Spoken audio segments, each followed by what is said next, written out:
Seeing Team Liu rise so fast up the rankings, even Chi is taken aback and comments on how it isn't easy to come out on top amongst 9 teams. There, Ji reveals that the squad has been betting their points and has won more than they have lost. However, in her opinion, this is a desperate and risky method.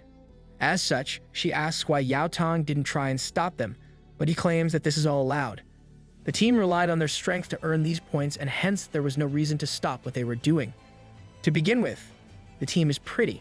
Although Anga and Liu shine out, Lan and Suiji are not jokes as well and have commendable skills. Together, the 3 squadron leaders head into the arena where the final match is being held.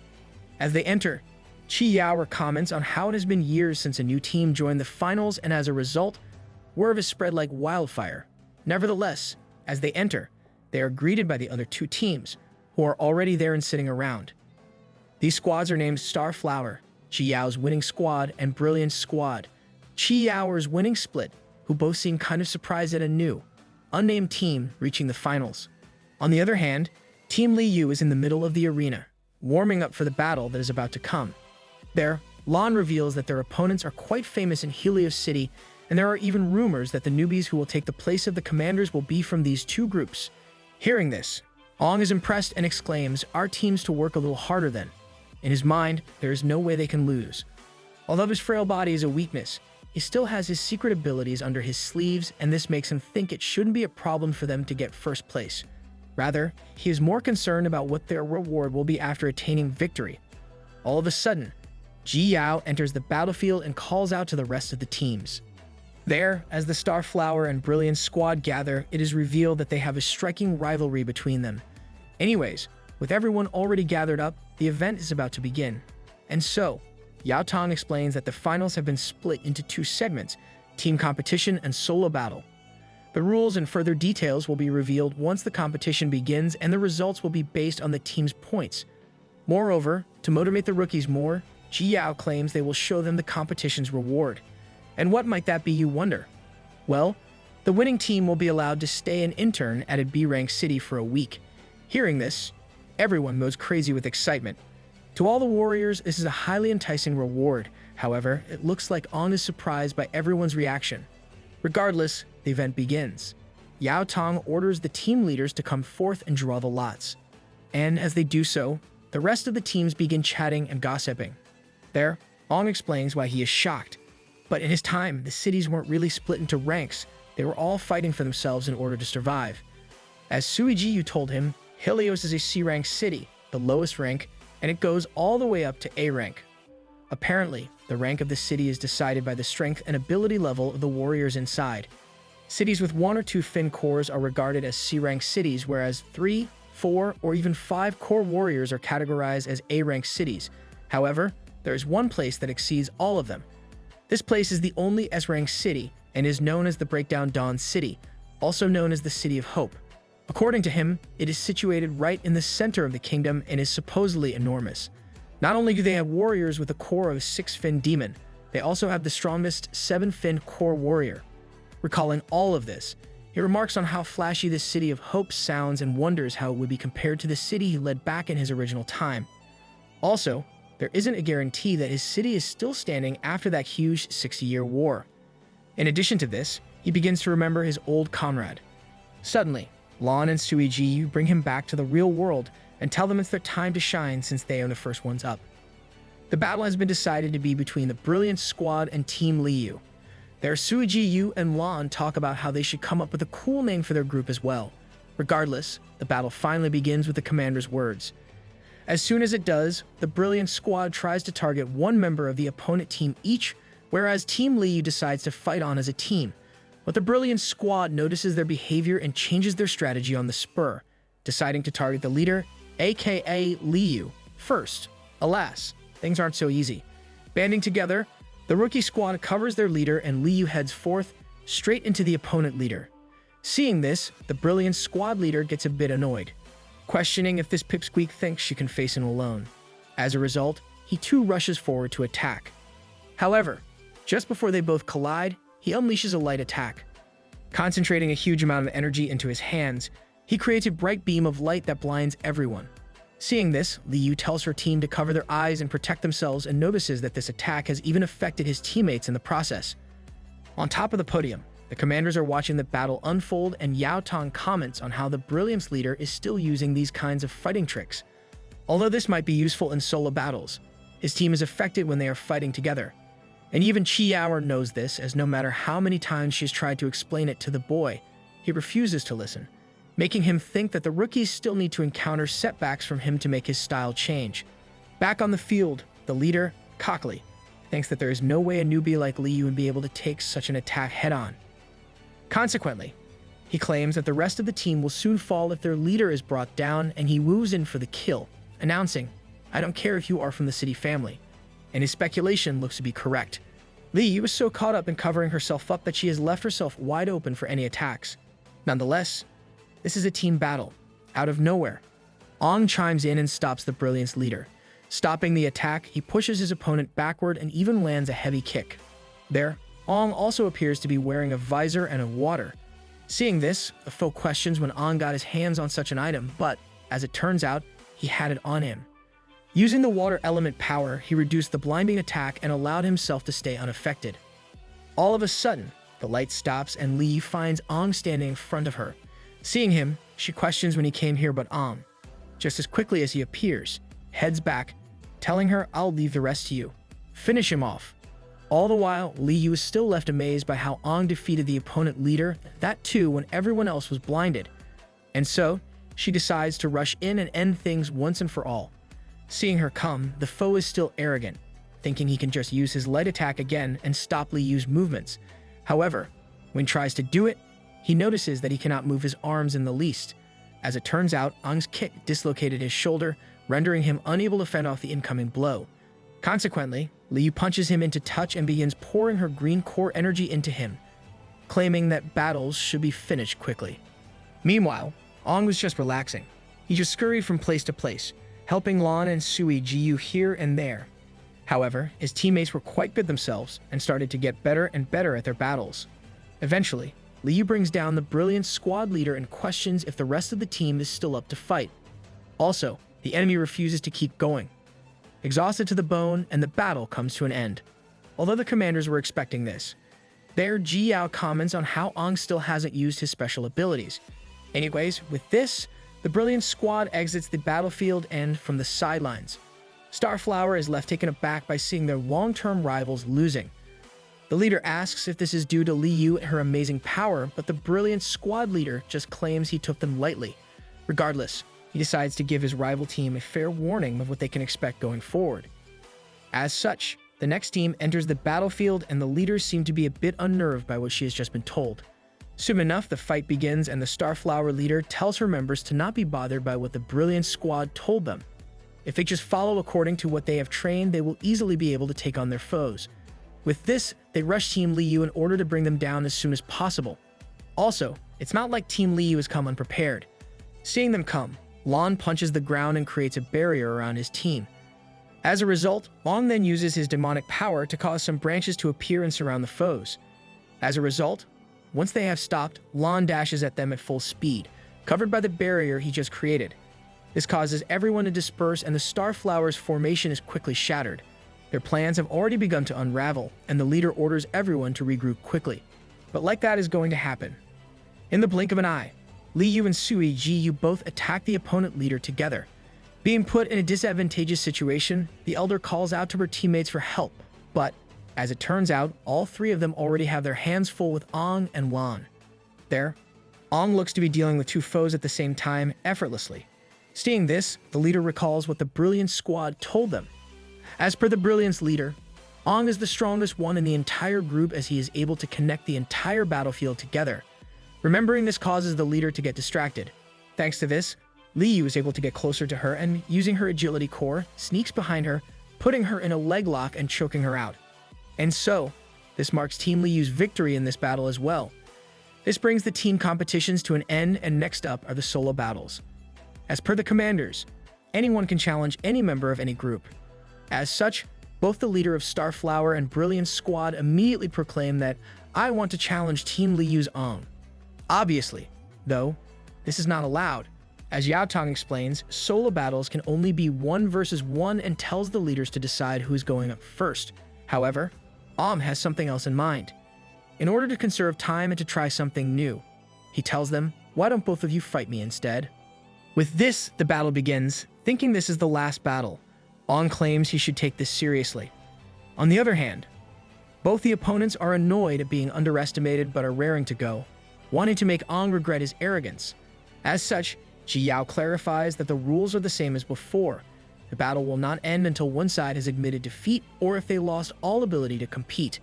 Finally, she signals the fight to begin and, in the blink of an eye, Starflower and Brilliance rush full speed at their foe. Apparently, they have a plan crafted up and they both remind each other to follow it. Of course, doesn't just stay standing and instead tries to take the initiative. He dashes towards the Brilliance squad leader and closes the distance in a flash. Seeing this, Starflower calls out to her ally, who is left enraged at how he is being thought of as a pushover. "Stop looking down on me," he announces as he prepares to unleash his light attack. But this leaves Starflower distressed, thinking he is already skipping to the crucial step of the plan. In a flashback, both of them are seen discussing their plan. As it turns out, Brilliance was the one who proposed they both work together in order to continue competing and even get a chance to go to the B-rank city. He was also the one who created the plans and handed the Starflower leader a pair of visors. As per him, these will shield her eyes from his light attack, and the moment is blinded, they have to just hit him with everything they got. However, this visor is a rare item, so much so that Starflower is surprised she was handed this. Also, this much is necessary. Bringing down is no mere joke, and if they want to go to the B-rank city, they need to work together. Moreover, he tells her to watch out for the signal. As soon as she sees him using his flash, she has to attack immediately. Back at the battlefield, Brilliance proclaims that this flash is 5 times stronger than the previous one and tells to take it head-on. Even the commanders are left taken aback by how powerful the attack is, and Chi Yao even remarks on how his core won't be able to handle using this much energy in one go. Even her busty queen Sui Ji was affected, since she is unable to take her pictures. Regardless, Starflower is sure that must have been blinded, at least for a bit. As such, she plans to max out her speed and take him down as quickly as possible. Using her visor, she manages to locate him, despite the bright light, and rushes to take him down, once and for all. But they don't call the strongest warrior for anything. "I was right. You're the one in charge of attacking me," he announces while looking Starflower dead in the eyes, uncovering their plan in a second. Seeing him unfazed, she is left perplexed and paralyzed by fear. At that moment, she feels as though she is being preyed upon by a beast, as if she is going to be drowned in the ice-cold sea. There, uses his water element powers and creates a fist, capturing Starflower in place and causing her to shriek in pain. Hearing this, Brilliance questions why he is the one screaming when she is the one who is supposed to attack. However, little does she know that their masterful plan has already collapsed. In fact, she is the one getting squeezed to death, and in addition, her visor has been knocked off, leaving her unable to see anything. On the other hand, is still more than ready to go. Seeing this time, he heads in for the kill, using his wood-type powers to smack Brilliance in the face. And so, both the opponents fall to the ground. All the while, Yao Tong is watching the fight from above and seeing a dust storm kicked off right after the flash. He thinks that the kids might be in danger. Consequently, he jumps down onto the stage. However, once there, he is left speechless after sensing Ong's intense demonic aura as he announces it's over. From the sidelines, the rest of the team is watching and, upon seeing Yao Tong intervene, wonder if their leaders have maybe won. Of course, Liu chimes in, refuting this, claiming it's most likely who has achieved victory. And just like she said, emerges out of the battle unscathed, with a bright smile on his face and 2 unconscious foes. Seeing their teammate win, the team is all hyped up. Lon asks how he managed to attack despite the strong flash, and claims he just stole the visors the opponents were using. There, Liu watches him with skepticism, wondering why she gets a feeling he is hiding something. All of a sudden, Yao Tong approaches the group and announces that they have won the competition and are currently in first place. What's more, he especially compliments telling him that all his fights were a huge surprise. On the surface, just accepts the praise, but inside his mind, this was just to appease. After all, he is the former strongest warrior, and even with this weak body, these 2 children had no chance against him. Taking into account his past battle experience, this was akin to bullying. Anyway, Now that Team Liu has won, they have gotten their hand on the reward. Tomorrow, they will travel through the underground tunnel and make their way toward the nearest B-rank city, where they will begin the week's internship. Hearing this, the entire group is excited. With this, the event now comes to an end. The team is ordered to head back and prepare for tomorrow. Therefore, the rookies go back to their lodging, gossiping about what they will do once they go to the city. As they walk off, they leave the commanders alone, and Chi Yaoer talks about how truly terrifying Ong is. As per him, if he were to unleash all this power, even the commanders would have a tough time against him.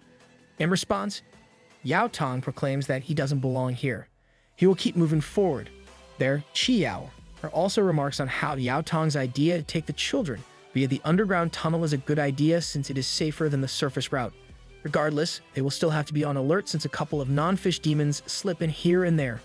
Nonetheless, even the rookie squad alone is enough to deal with some non-fish, so there shouldn't be any issues. Apparently, the underground tunnels are confusing tunnels used for transport and travel in the past. But now, they have been abandoned and are only used as a method to travel between cities. But that doesn't mean that they are safe. Suddenly, a soldier is seen running away for dear life when he is chopped in half. From behind, a two-finned demon walks out, wondering how do you get lost underground. This terrifying monster begins wandering around in the tunnels, leaving behind a massacre wherever he goes. His killing record: 21 rookies, 9 one-finned warriors, and 2 two-finned warriors. Now that's a good kill streak, if I have ever seen one. The next day, Team Liu, accompanied by Yao Tong, makes their journey toward the B-rank city. There, Sui Jiyu is absolutely astounded about the underground tunnels, revealing this is the first time she's ever even heard of them. She questions how long this place was built, and Yao Tong explains that it was here even before he was born. Consequently, she then asks if people still use it, seeing how it looks really deserted. As such, Yao Tong teaches them what happened. After the Battle of the Breaking Dawn, where many warriors lost their lives, there was a significant decrease in the number of elite soldiers, leading to the humans being rendered unable to initiate a huge land expansion or multiple missions. In addition to this, the energy crystals they heavily rely on for survival began to slowly diminish as well, and due to the lack of supply, they got short on energy and power. Eventually, this all combined, and the huge underground network, which was built during the era of the strongest warrior, was gradually abandoned. Learning this, the team turns towards Ong, talking about how the strongest warrior shares the same name as him. To this, Ong begins acting cocky and in turn, pisses off Yao Tong, who scolds him for making jokes using the greatest soldier of humanity. This leads to a small, shared laugh. Nonetheless, they must continue their journey, and Yao Tong leads the way, telling everyone to stay aware of their surroundings. All the while, Ong is seen carefully gazing at these tunnel ruins with sadness in his eyes. "I'm ashamed. The plans for these tunnels were suggested by me back then," he proclaims. In addition, there is one thing wrong with what Yao Tong just told them. While this place is called the Underground Tunnels, it is actually a huge maze of the underground network, and it wasn't just used to link up small and big cities. Rather, it was the safest and most prosperous trading route. However, never did he imagine that his greatest plan would be abandoned and turned into ruins soon after his death. Regardless, as the group pushes forward, Lan asks if the energy crystals Yao Tong was talking about are similar to the demon cores they used. And Yao Tong explains that is correct. These crystals can be thought of as a combination of the demon's core. Though a single core provides significant strength, upon refining these cores, one can create a huge one, dubbed the energy crystal. These are apparently strong enough to be able to power an entire city. Because of this, many high-ranking cities would organize demon hunts to collect these demonic cores and refine them into crystals, and these would then be distributed among cities as per the rankings. Moreover, the reason why the rookies are following Yao Tong to the B-rank city Pether is not only to obtain experience and knowledge, but also to obtain the lion's share of the energy crystals.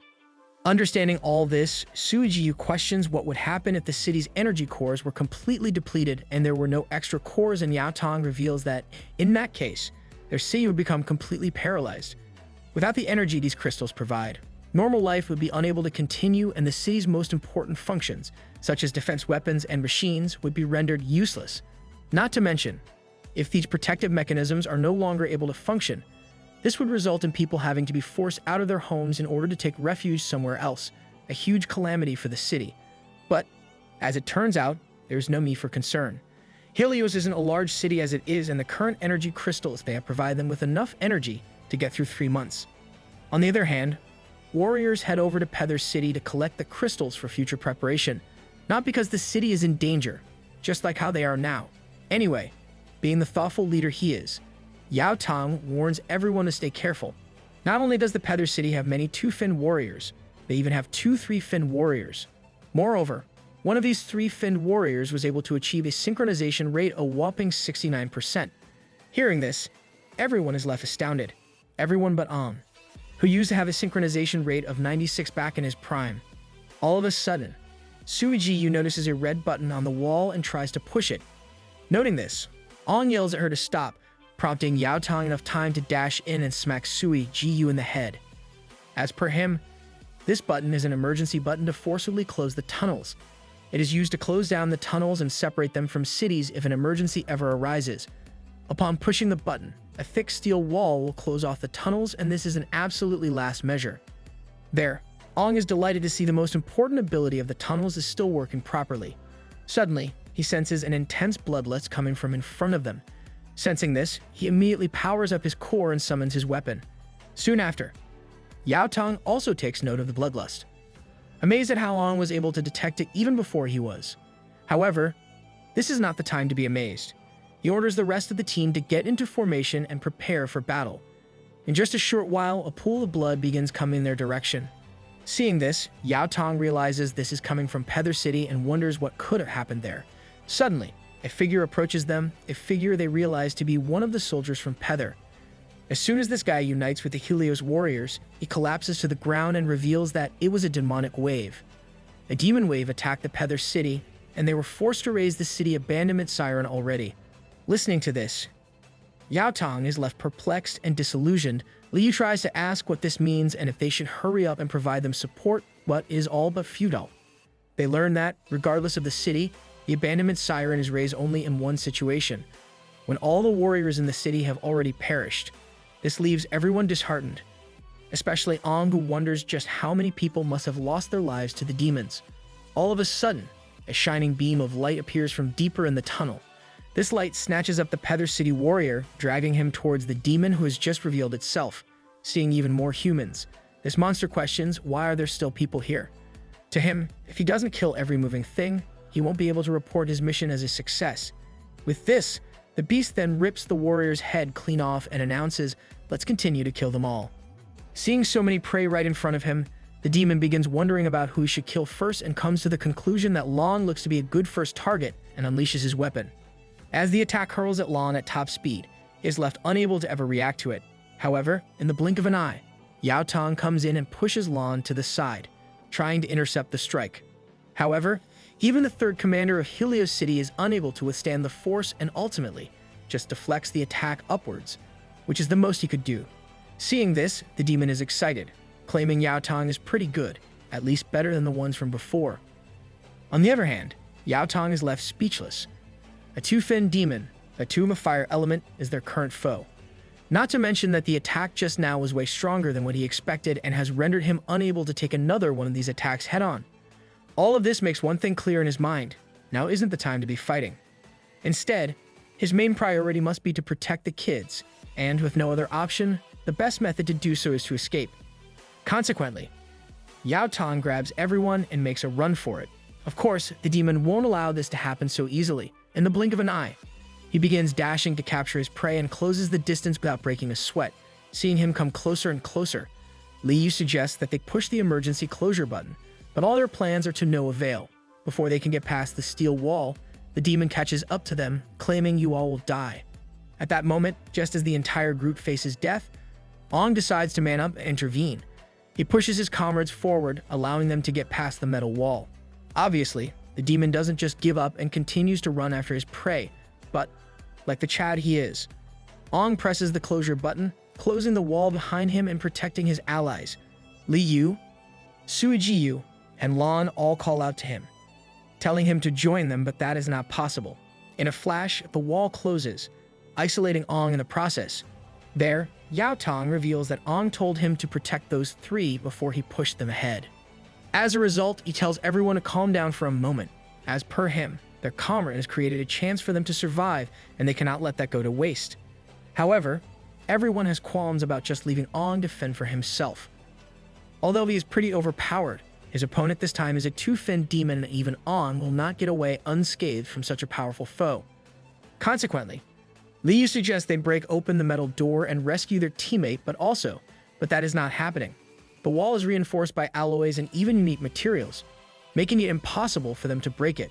Apparently, the wall can even withstand attacks from a three-finned demon and is not so easy to break open. Even though it is pitiful, there is nothing the warriors can do in this situation. But despite this, the team asks him to think of something, anything they can do to aid their teammate. Alas, there's nothing. Yao Tong claims that even if Ji Yao and Qi Yao show up to help, there's still no certainty that they will defeat their foe. Just then he remembers something. There's another route they can take. As it turns out, the tunnels are split into different routes, and one of the ways leads to an A-rank city by the name of Brian. If they hurry, they can go to Brian and ask him for help. Thereupon, the group rushes full speed toward this city. On the way, Yao Tong reveals that the fact they have decided to head to this city means, regardless of the state of the B-rank city, they all believe that Ong can definitely survive till they make it back. Meanwhile, on the other side of the wall, Ong kicks the demon back and takes on his semi-demon form, claiming, "I can finally use all of my strength." Seeing this, the demon is left distraught and questions if the person in front of him is either a demon or a human. But this is a question that even Ong is unsure of. All he knows is if the demon went full power from the start, it would have forced him to transform in front of his team, something he would like to avoid. But now he can go all out and comments on how his opponent's fire element has piqued his curiosity. Soon enough, the battle begins and Ong uses his wood-type abilities to attack the demon. Nevertheless, this is antidotal. The demon's fire element perfectly counters his wood abilities and he burns all the branches to ash, announcing, "I'll eat you and turn you into my source of power." As such, it prepares a huge fireball and sends it towards Ong. In response, Ong uses this chance to close the distance, a bad decision in the demon's mind. To it, Ong cannot even touch him without burning to a crisp. But little does she know, our boy is no mere pushover. Not only does he possess the wood abilities, but he also has the power of the water element, using which he pierces his hand into the demon's body.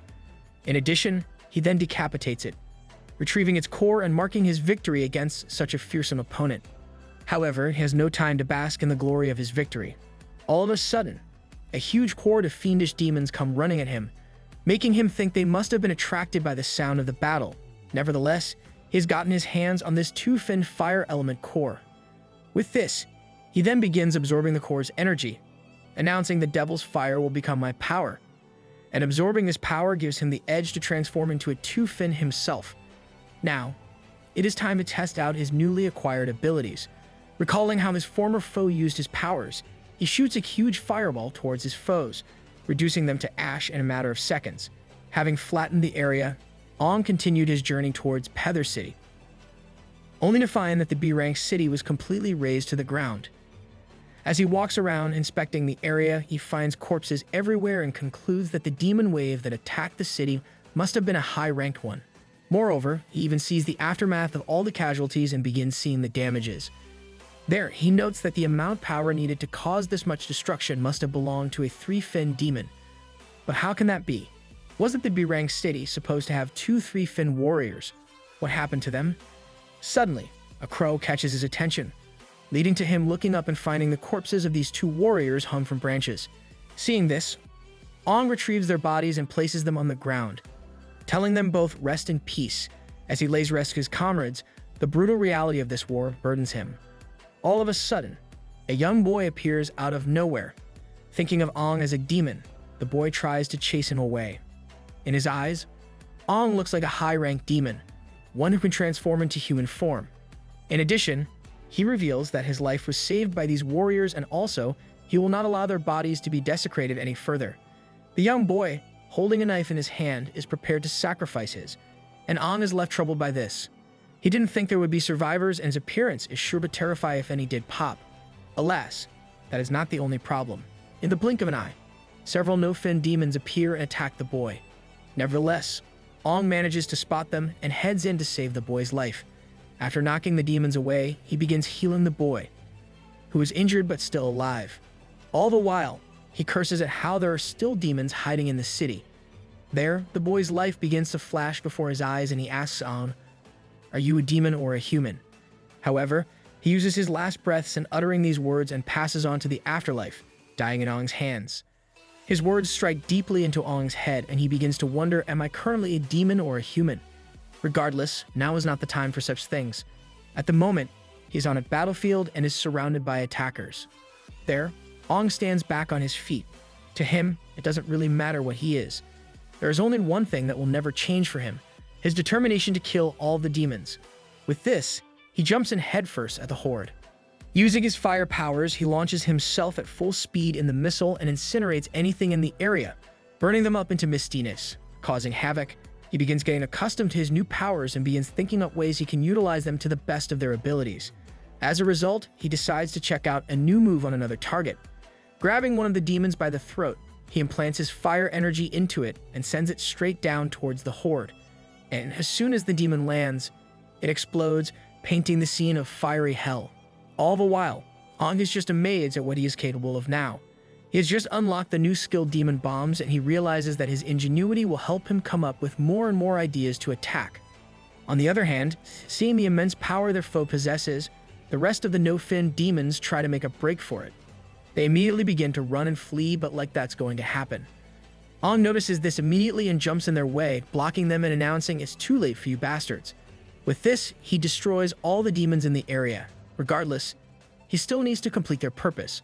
Although he was originally looking forward to spending a week here with his teammates, they came here to collect energy crystals from the city. Even though the Helios City's core can sustain them for 3 months, the roads to Pidia are currently closed. Because of the mass murder that just took place. And all this means is that if they don't bring back a crystal, the city will eventually run out of energy and be placed in danger later. Therefore, the first order of business is to find the place that hides the crystal in Pidia City and take one back. Alas, he has no idea where to start looking. All that lays in front of him are ruins of this former B-rank city, and he can't just run around aimlessly, hoping to happen upon some crystals. As such, he decides to utilize the resources he has on hand, his demonic powers. Using the wood-type element's power, he extends his branches throughout the entire city. As per him, all the crystals must have been stored together, and there should be energy fluctuations around them. He plans to use these fluctuations to pinpoint the location of the crystal. And just like he planned, begins spreading his vines. He extends it so far that they even reach the underground, where he finally gets a hit. Although the fluctuation is weak, the location is underground, and this must mean the crystal should have been well protected. Consequently, he heads into the underground system and jumps in. On the way down, he looks to his side and finds the energy system that maintains this B-rank city. There, he even hears automated sirens, telling all warriors to guard the energy crystals. Using this broadcast, he reaches the storage room but is left flabbergasted after seeing that demons have even managed to get into this place. He sees the facility all bloody up and littered with the bodies of these warriors desperately trying to protect their energy crystal. But as fate has it, they failed to do so. The demons have ruined all the crystals here. All of this leads Ong to make only one conclusion. The demons that enter here had a goal. They wanted to destroy all the crystals. Not only that, the wave must have been intended to attack this place, making him realize that the demons he knew had become much more clever than before. This leaves him with no viable crystal that he can bring back, leaving him in a difficult place. As a result, he decides to head to the military base and stock up on some supplies and equipment. As it turns out, the city desperately needs some crystals and he must find some. If his team and Yao Tong have issues coming back, Helios City will be paralyzed and everyone will be put in danger. I must find a new city within 3 months and then bring the energy crystal back to Helios City, he proclaims. And so, he sets off to the base and gets his hands on a badass quad bike. With this and a cool new coat and glasses, he sets off on his adventure to find a new city in the wilderness. Apparently, the wilderness outside the city has never been explored and the mist will thicken when night falls. On the way, he comes across some desert terrain where he finds huge cities that have been covered by sandstorms in the past. Although these places used to be teeming with humans in the past, they are now all broken and have probably become the nest of demons. Anyway, he looks towards a map he has and begins heading in the direction of a new city. However, as he makes his journey, there seems to be someone lurking in the shadows. Upon missing Ong's quad bike, this figure cuts a rope, making him fall into a booby trap. All of a sudden, a huge pile of wood falls in Ong's way, forcing him to stop and get out of the vehicle to survey what's going on. At first, he thought it might have been a demon or something, but these ropes indicate something else. In that moment, a woman wielding a gun appears, pointing her weapon at Ong. She orders him to not move and asks who he is. She questions if Ong is from a hunting team and demands to know his name. As it turns out, hunting teams are warriors that do not live in the cities. They live on small grounds and their abilities are usually extremely high and specialized. But this is not favorable for Ong, who was hoping to avoid these teams. Once again, the girl demands to know his identity and Ong tries to defend himself, claiming that he is not a part of a hunting team. He proclaims to be a simple human warrior that's passing through the place. There, he also adds that hunting teams traverse the wilderness outside the cities with no singular base. Their sole purpose is to search and source for items and resources and are equipped with weapons. Back in the desert, the girl isn't buying his story. She questions what a lone warrior is doing in a place like this and speculates that he must be a scout from the Silver Wolf hunting team. Obviously, Ong has never even heard of this group before and once again tries to clear up this misunderstanding. Nevertheless, the girl doesn't want to listen. Out of the blue, she shoots a warning shot right next to Ong's legs, telling him to shut up. As per the girl, the Silver Wolf is a bunch of scum, lower than even demons. Threateningly, she questions if any of her comrades from the branded guns is still alive, but Ong has no idea what she is talking about. He is at least able to piece up the fact that her team was attacked by this Silver Wolf, but still, this has nothing to do with him. He announces that as of now, there is no way he can prove his innocence, but still, getting held at gunpoint isn't going to let them talk. As such, the girl lowers her weapon. However, this proves to be a fatal mistake. All of a sudden, Ong senses the presence of a group nearby and suddenly turns back to take a look. In that moment, out of nowhere, a few bullets hit the girl right in the arms, causing her to fall to the ground. As it turns out, this was caused by the Silver Wolf scouting team, a duo of rowdy thugs who want to capture any remnants of the branded gun. On the other hand, the girl is rendered powerless. Her arms have been put out of commission, so much so that she cannot even raise them. As such, the Silver Wolf members get to her and are pretty excited to see how hot she is. To them, this enemy that their nighttime fun is already taken care of. Nonetheless, Ong decides to chime in and kicks the thug away, and they say chivalry is dead. There, he proclaims that although he doesn't like to get involved in private grudges between teams, it is obvious to him that the Silver Wolf is pretty awful. Not to mention, he isn't in a very good mood today and warns them, telling them all to flip off. With this, he also lets out a partial transformation, sending the thugs into a frenzy. They deem Ong as a demon and try and kill him. However, he is not too amused by being held at gunpoint twice in a single day. In the blink of an eye, he grasps the gun, crushing it with his insane grip strength. Not only that, he even uses his wood element powers to send the thug flying. Seeing all this, the Silver Wolf member is left perplexed. Even though Ong has a core embedded in his chest, his demonic powers say otherwise, and he questions if Ong is a human or a demon. Alas, Ong replies that doesn't concern you. And so, he marches toward this ruffian group and begins the pain train, leading to the entire desert being filled with their shrieks. Soon enough, he takes care of both of them and begins healing the girl. Fortunately, the bullet went through her arm and avoided any vital injury, but still, the damaged muscles must be repaired. Here, the girl is left shocked by how her injury is instantaneously healed and wonders if this might be a skill. Apparently, she has heard that only quadruple core warriors have skills, and these skills are known to trigger unique phenomena. This makes her think that Ong is a 5-core warrior. In turn, Ong begins to think. In his mind, he has gotten significantly stronger after absorbing the 2-fin core and has far surpassed the 2-fin power level. Nevertheless, she announces he is just a mere 2-core warrior whose abilities are just a bit unique. Regardless, this too is no small feat, and the girl thanks him for saving her life. Moreover, she apologizes for pointing a gun at him. Of course, he forgives and in exchange just asks if she knows how to get to the nearest city. But, upon hearing this, the girl freezes for a second. She states that she knows how to get there but wants to tag along as well. Obviously, Ong has some qualms about this. I mean, they have met for the first time and not in good circumstances. So why can she trust him so much? Consequently, the girl reveals that the nearest city is a small C-rank city by the name of Sunway Town. However, this place has been taken over by the Silver Wolf hunting team. Learning of this, she and her teammates tried to rescue the town from these bandits but failed miserably. As a result, her comrades were also captured. She explains that, although they had a good chance at victory, They didn't know that the Silver Wolf leader had just recently broken into becoming a 3-core warrior, which greatly increased his strength. The Branded Guns leader was only a 2-core warrior and couldn't keep up, and she's the only one who managed to survive. And so, if rescuing the city doesn't affect any of your plans, I was wondering if you could help. She asks of Ong with puppy eyes that no one could say no to. She even goes so far as to state she will assist him in everything she can do.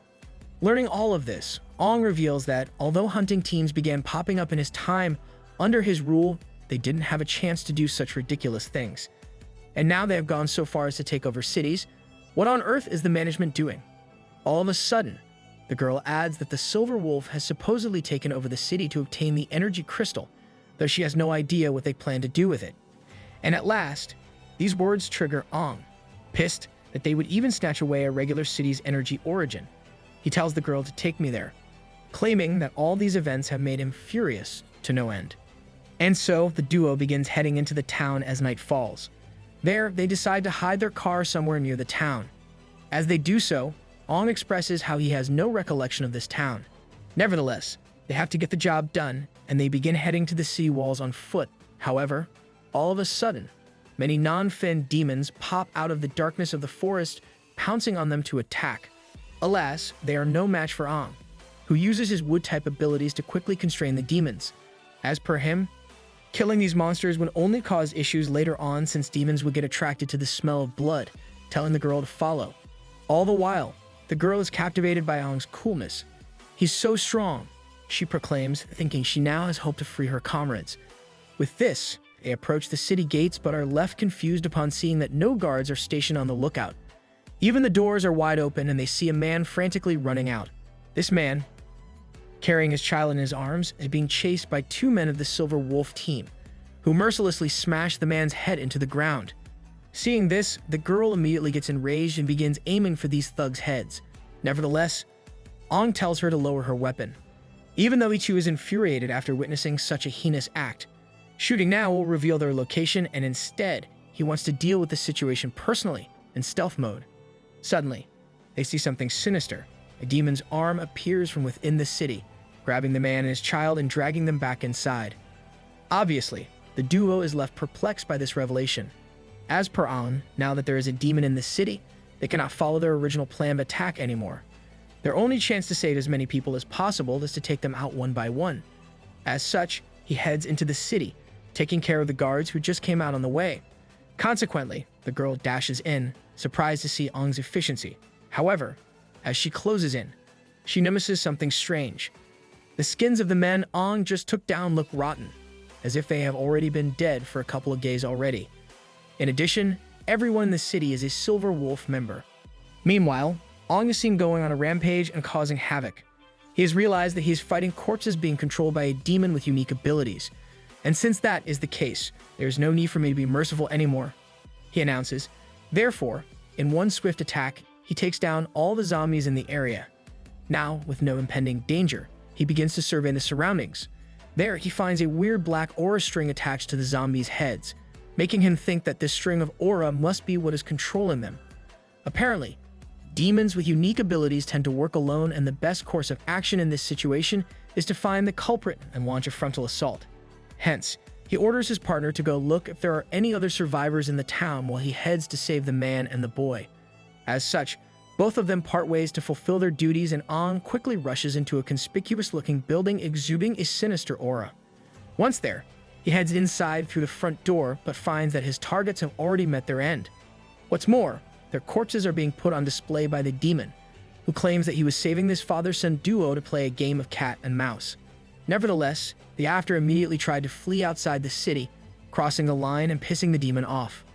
"Come, let me see who my latest visitor is," the beast arrogantly states. The demon is revealed to be a 3-finned demon with a purple core, who can create illusions and control the dead. But Ong is more focused on something else: the 3 energy crystals behind the demon. He thinks that maybe the demon was attracted here because of the crystals as well, just like how the Silver Wolf was. Nevertheless, a fight cannot be avoided. The demon begins marching towards Ong, surprised to see his appearance, and questions if he is a human or a demon.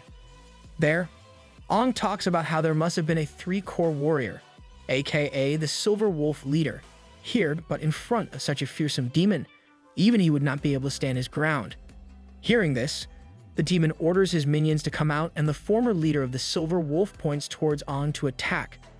In addition, not just the former Silver Wolf members, but all the former warriors of the small city also appear on the battlefield. All of them are under the demon's control and begin moving towards their opponent.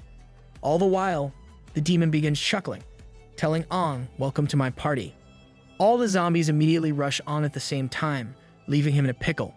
There, he expresses how it's going to be difficult to fight a 3-fin demon while he is still in his 2-fin form. Nevertheless, this is still pretty good. Fortunately, this is a purple core demon, and if it was a regular 3-fin, he might have had more trouble. Purple cores are just not very experienced at fighting battles, and instead, they rely more on their unique abilities to control the direction of the battle. But this can be used against them. In the blink of an eye, Ong deploys his newly acquired fire powers and burns the corpses of all the zombies. Seeing this incredible display, even the demon comments on how his foe doesn't appear to be a regular human. Moreover, one tries to get up, but to no avail. It's already been decided, Ong proclaims. He uses his power to turn all the bodies into ash, rendering them unable to continue fighting. Hearing this, the demon curses him, claiming he has ruined all the treasures he worked so hard to collect. However, Ong reveals that, although not ideal, this method of getting their bodies burned is way less disrespectful than letting them be controlled by the very thing they sought to defeat. Not to mention the fact that, without his minions, this purple core is just a mere pushover. All of a sudden, he dashes into the demon and begins attacking relentlessly. Eventually, he finds an opening and aims towards the enemy's core. However, at that moment, the demon brings out the young boy from before, using him as a meat shield to defend his core. He tries to hide behind the poor boy. This causes Ong to hesitate for a second, giving the demon enough time to counterattack. Using this opportunity, it slashes at Ong's abdomen. Luckily, he's able to avoid any serious injuries thanks to his water element powers. As it turns out, this is no simple purple core demon. This one also possesses the gold element, which makes all his attacks extremely sharp. Nevertheless, the first order of business is to heal his injuries. Though not fatal, it is still deep, and Ong deploys his wood powers to close them up. On the other hand, the demon reveals that it might have to take some risks in order to defeat Ong. As such, it decides to use that thing and orders one of his civilian zombies to fetch a vial filled with a conspicuous green liquid. Immediately, the demon begins drinking this liquid, and even though Ong has no idea what this is, he knows it would be dangerous to let his opponent consume it. As a result, he decides to head in without getting completely healed up, wanting to intercept this and not let it happen. Also, he is just a moment too late. As he closes in, the demon is done drinking and a barrier comes in between them, ricocheting Ong off to the side. This leaves him baffled as to where this sudden burst of energy came from, and he witnesses something worrisome. He finds that the demon is forcibly extracting the energy from within the energy crystals for more power. But, according to him, this is not possible. The energy inside these crystals is chaotic, and humans have to refine and compress it in order for it to be used. Just directly absorbing this energy will most certainly result in the demon's body exploding into bits. This is a theory Ong was able to verify in his former life. However, much to his surprise and dismay, that doesn't appear to be the case now. The crystal's energy still goes berserk inside the demon's body, but it stops at a certain threshold. Noticing this, Ong wonders if this is because of the liquid, claiming there is no way that could have been crafted by a demon. But despite his skepticism, the demon begins to evolve and transforms into its 4-fin form. Seeing this, Ong is left distressed. I'm in trouble, he thinks. All the while, the demon is still basking in the glory of transforming and decides to test out the new skill as acquired. Suddenly, it unleashes a 4-fin special skill, sharpened gold wind nails, and forces Ong to surround himself in his vines in order to survive. Also, how long can he keep that up? The demon decides to jump in as well and kicks Ong out of his protected bubble, sending him crashing into the ground. With this, the demon then lands on top of him, revealing that with each evolution, the gap between demons increases hugely, so much so that no one is able to overcome it. This is where you end, it claims. However, seeing how strong Ong is, it decides to take him as one of his minions, obviously having to kill him first in order to do so. And so the demon launches the kill-in blow. All of a sudden, the attack stops. Out of nowhere, the space around them begins to warp, leaving Ong confused, and a bunch of time portals open up. Out of them, another demon pops out, grabbing the 4-fin demon's head. Did I mention she is thick? Goddamn. There, this terrifying monster announces that she cannot let this weakling get in the way of their plan and condenses this powerful, four-fin demon into a ball of energy, killing it in the blink of an eye. And so, this terrifying demon then brings her attention to Ong, claiming that we really can't trust those trash humans. Not going to lie, I'd smash that. As this demon looms over him, Ong is left flabbergasted. He realizes that the one in front of him is an 8-fin demon, just like the Crimson King inside of him. All of a sudden, he recalls something important, remembering back to the fateful day of his death. On that day, there was another 8-fin present, and he realized that it was her. Back in the present, this female demon claims that if she just left Ong like this, the Crimson King would never wake up. What's more, despite harboring the power of the most powerful demon, he is still unable to even defeat a 4-fin. Humans are truly an inferior species, she remarks. Obviously, Ong is pissed after hearing this, but she continues, stating that even humanity's strongest is such a weakling and is evolving at a very slow pace. So, she decides to take action and speed things a bit. Grabbing the 4-fin's core, she shoves it directly into Ong's chest, telling him to behave and turn into a 4-fin. However, this is a fatal mistake. Intense demonic energy begins rushing into his body, so much so that he is unable to bear the burden. Realizing that he will explode, he reveals that the power of the 4-fin is too much for him. Alas, the demon is completely uninterested, questioning why this weak human can't even absorb a 4-fin's core. Nonetheless, Ong's body is not capable of tolerating such an immense toll. Cursing her, he tells her to think of something or else he will literally burst into 1,000 pieces, and out of desperation, the demon uses a binding skill to lock down the space around Ong. With this, she aims to stop him from expanding and tells him to survive this ordeal. On the other hand, Ong is left confined in a tight space, but still, her plans seem to have worked out. From his deep slumber, the Crimson King awakens, announcing, "You have disturbed my rest." Hearing this voice, the female demon becomes overjoyed. Suddenly, the king takes over Ong's body, questioning if the female demon, who is revealed to be the Obsidian Fin King, has forgotten his instructions. Without breaking a sweat, he escapes the binding skill and breaks free. He tells her that she shouldn't have gotten in the way of this human's evolution. Meanwhile, the Obsidian demon is just ecstatic. Seeing the Crimson King in his true form, she jumps into his arms and the both of them share a heartwarming hug, revealing it has been a long time since they last sought each other. The Obsidian King exclaims that she was watching over Ong all this time from the shadows. However, this time, she was forced to jump in since he was unable to win against the 4-fin using his own power. In her mind, if Ong were to die, so would the Crimson King who was using him as a vessel. Nevertheless, she was still too hasty. Per him, Ong's body needs to go through countless hardships in order to be refined well, and tells her that humans do not possess the same kind of bodies they have. But, although they are fundamentally weak, they are also full of potential. Ong had just recently absorbed and evolved into a 2-fin state, but the Obsidian King forced him into the 4-fin state directly. Fortunately, since his body was unable to absorb all the energy, it leaked and allowed the Crimson King to wake up from his sleep. Regardless, going forward, he forbids his comrade to ever get involved with Ong's evolution, claiming he needs to evolve sequentially, step by step, in order to become the perfect vessel. And so, the Obsidian King heeds his order. Moreover, he also decides to tell him about all the events that have transpired since the Crimson King's fake death. Apparently, the other 4 kings have all come to a stalemate and are all now willing to start an all-out war. Despite harboring hidden intentions, they had to maintain an equilibrium, countering each other, just as the Crimson King predicted. But he is not very interested in this. He knew that the weaklings who banded together in order to fight a bigger power, aka him, were sure to stay paranoid, even though he was no longer around, and would become wary of each other. Anyways, seeing as it has been so long since their reunion, the Crimson makes small talk, asking how she's been.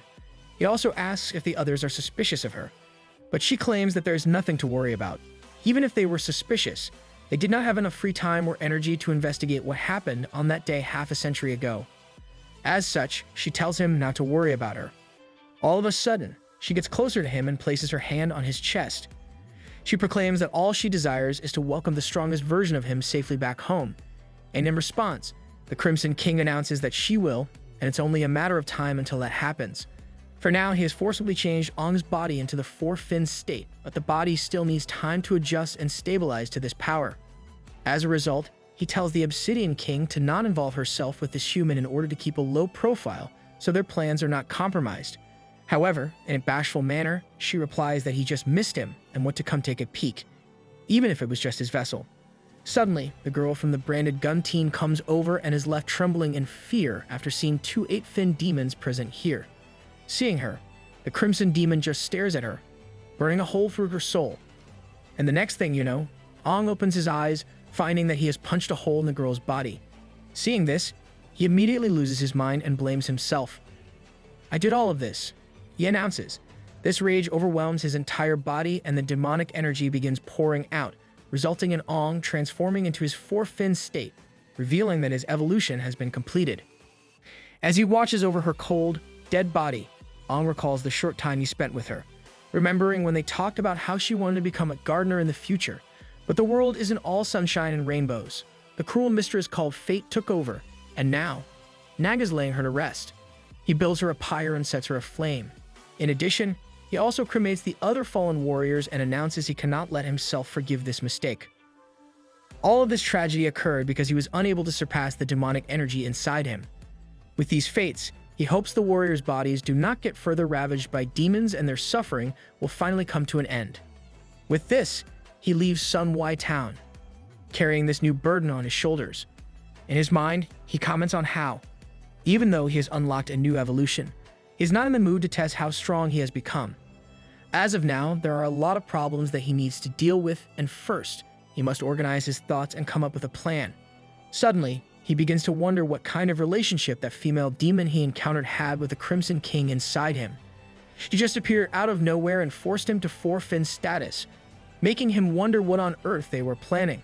Not only that, the mysterious liquid that the 3-fin demon consumed is also a mystery. That strange medicine helped it break through to the 4-fin form. In his mind, there is no way that demon would be able to come up with such a serum, and if that is the case, then how on earth did they get their hands on it? To him, there is only one possible explanation for all this. They are somehow working in cahoots with the demon and providing this to them. As he connects the dots in his mind, he comes to the realization that such high tech can only be produced in one of the highest ranking cities, and he speculates that maybe it came from the city of Breaking Dawn. Regardless, he has to find a large town quickly so he can let his comrades know that he is safe for now. However, he then begins wondering if the rest of his team is alright. Hopefully, they manage to safely escape into the tunnel system and have already reached his city. Nonetheless, he still has a mission on hand. Based on the information he has, if he continues in this direction, he will soon reach an A-rank city called Pidia and decides to head there to report back his status to Helios. With this, he departs on his journey. Meanwhile, Yao Tong and the rest of his team had safely reached the A-rank city Brian. However, their request for soldiers in order to save their comrade is immediately declined. The battle instructor of Brian, a 5-core warrior named Kurt, claims they cannot send any of their soldiers. They have already received news of Pether's demise and most probably, Ong also met a similar end. Sending soldiers to retrieve a dead man would be irresponsible. Of course, Yao Tong tries to get him to agree, explaining about special talents. Also, Brian already has a lot of youth with such talents. Nonetheless, none of them have the ability to survive a high-ranked demonic wave. But still, in this apologetic world, no human life should be left behind, and hence, Kurt decides to send a scouting party to check if there are any survivors. Anyways, Kurt claims he is busy and heads out, telling the Helios team to make it at home. Moreover, he begins wondering if maybe a demonic wave that hit Pether would also affect the demon hunting competition being held in the Breaking Dawn city. Hearing this, Yao Tong also states that he heard of this competition, but unlucky, their city is a mere C rank. Despite this, Kurt allows them to stay for a few days and witness the event. As per him, the only criteria for participating in this competition is that a city needs to be at least B rank. And, although Helios is still not up to par, maybe the young warriors standing behind Yao Tong can change that. As such, Kurt then finally takes his leave, and when he walks out, the ever-so-curious Sui Jiu asks Yao Tong what the demon hunting competition is, and he reveals that this is a special competition that only the Breaking Dawn city can hold. Generally, the guide is to use the hunting of different level demons and select a new warrior representative. Apparently, the Breaking Dawn city will bestow a unique gift to the warrior who wins, and this event is only held on a specific date, making it an event all warriors look forward to. Although Helios cannot take part, Yao Tong believes that Team Liu will get a chance to participate in the future. All the while, Lan is still concerned about Ong, talking about how he would be most definitely interested in such a contest. He hopes that his comrade made it out of the demon wave alive. Over in the corner, Liu is also worried and states that he is in danger because he wanted to save us. Sensing the heavy atmosphere, Yao Tong tries to calm everyone's uneasiness. The most they can do now is wait for the scouts' news and communicate with the other commanders of Helios about this situation. For now, he decides to stay in Brian, since it's an opportunity for them to observe and learn, and takes them all out into the city, calling there are a lot of amazing warriors here. On the other hand, Ong manages to make it to Pidia and meet with the city commander. There, the commander of this A-rank city verifies the news Nag has brought them, and she sends a message to Helios to inform them of Ong's status. However, she is unable to fulfill Ong's request to give him an energy crystal. The commander, a 5-core warrior by the name of Paris, reveals that the crystal rations are not up to her and are decided by the higher-ups. As such, she suggests that Ong give feedback to the city of Breaking Dawn and requests that a new, upper-ranked city be allocated in charge of Helios' resources. There, Nag is left troubled. He didn't expect this all to be so cumbersome, but if that is what came, he must make his way to the city of the Breaking Dawn and investigate the green liquid while he is there. And so, he thanks Paris for her information and questions if he can go to the S-rank city. Alas, that is not possible. Only the current leader of Helios, or someone who has obtained authorization from Helios, can enter, and no one can randomly just represent their city for negotiations. However, there is another way. If Ong wants to go to the S-rank city, he needs an upper-rank city to vouch for him. Someone like Paris, for example. She even agrees to do so, under one condition, that is, she wants Ong to join her team in the upcoming demon hunting competition as an aide and help her investigate information as a Vanguard member. But there is one catch. I cannot guarantee your safety, she proclaims. As it turns out, the Vanguard member's job is to scout out the levels of the demons and gather information quickly. However, due to the difficulty of the demon hunting competition, the Vanguard members are often involved in the most dangerous situations and lose their lives frequently. They are typically seen as cannon fodder, and hence, members will actively avoid taking on this role. But not our boy. Without a moment of hesitation, he accepts. I'll accept your conditions. As it turns out, he is in fact the brains who originally came up with this competition back then.